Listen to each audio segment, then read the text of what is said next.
काँग्रेसचे नेते विजय वडेट्टीवार देखील आपल्यासोबत फोन लाईनवरून जोडले गेलेले आहेत। वडेट्टीवारजी, नागपुरातली ही घटना आपल्या समोर आहे, काय नेमकं घडलेलं आहे, काय तुमची माहिती आहे आणि काय प्रतिक्रिया आहे? नाही, मुळात गेल्या 3-4 महिन्यापासून काही बडबोले मंत्री महाराष्ट्र अशांत करण्याचा विळा उचलला, कंत्राट घेतल्यासारखं वागत आहे। त्याला वेळीच शांत केलं असता, त्याला वेळीच आवर घातला असता तर आज या प्रसंगाला सामोरं जाण्याची परिस्थिती आली नसती। काय वाद तो 400 वर्षापूर्वीची खबर खोदून काढा, संपवून टाका, काय करायचं तुम्ही करा, तुम्हाला कोण रोखलाय? सत्ताधारी तुम्ही कायद्याच्या चौकटीत राहून जे काही करता येईल ते तुम्ही करा, परंतु त्यावरून त्यांच्याकडूनच अशा प्रकारचे प्रतिकात्मक आंदोलन करणं, सत्ताधाऱ्यांच्याकडून होणं, आंदोलन करण्याची गरज काय मुळात हे होता कामा नये।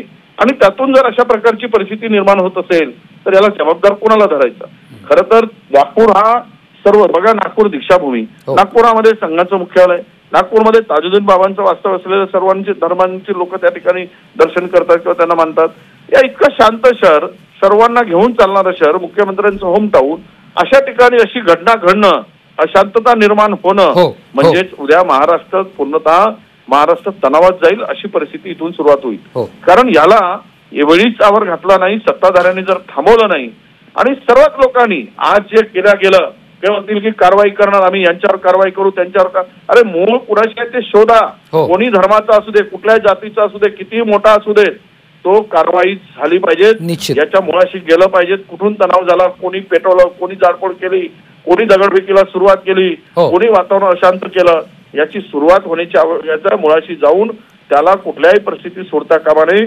आणि नागरिकांना सुद्धा आमचं आवड आहे की शांत राहा, शांततेनं वडेट्टीवारजी, त्यामुळे शांततेचं आवाहन तुम्ही करताय, हा देखील अत्यंत एक महत्त्वाचा मुद्दा आहे। मदत करा आणि प्रशासनांनी सुद्धा पूर्णतः समजूतदारीनं दोघांनाही समान आपल्या दोघांनाही बोलवून तातडीची बैठक लावून आणि राजकीय नेत्यांना, सामाजिक कार्यकर्त्यांना, समाजाच्या विविध मान्यवरांना बोलवून शांतता सभा घेऊन नागपूर त्वरित शांत करण्याची आवश्यकता आहे।